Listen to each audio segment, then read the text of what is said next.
Metro rail চালু করার সময় বলছিলাম যে এখন একটা দাবি ধান কাটার মৌসুমের মতো দাবি আদায়ের মৌসুম শুরু হয়েছে।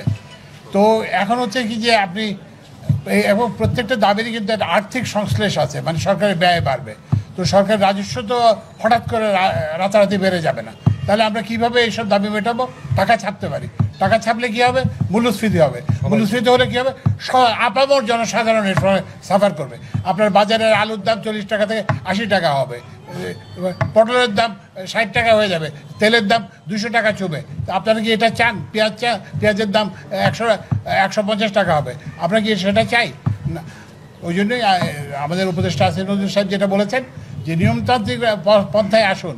আমরা তো আলাপ করতে রাজি না। আমরা তো এমন তো কোনো সময় হয় নাই যে উপদেষ্টারা কিংবা কেউ কারোর সঙ্গে যোগাযোগ করতে ওনারা ব্যর্থ হয়েছেন, তা তো না। তাদের দাবিগুলো উপস্থাপন করতে ব্যর্থ হয়েছেন কিংবা আলোচনা করতে ব্যর্থ হয়েছেন, এমন তো কেউ বলতেছে না। তো সুতরাং আমরা এটা শুনতে রাজি আছি। কিন্তু ওই যে যেটা বললাম যে এখানে আপনাদের এই সরকারের ম্যান্ডেট কিন্তু ভেরি স্ট্রং।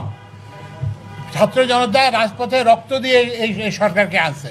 সুতরাং কেউ যদি মনে করে এটা বানে ভেসে আসা সরকার না, তো সুতরাং এটা আমরা যে কোনো মানে জাতীয় এটা জনপ্রত্যাশার সরকার, এবং আমরা সরকার জনপ্রত্যাশাকে মিট করার জন্য যত কঠোর ব্যবস্থা হোক আমরা নেব।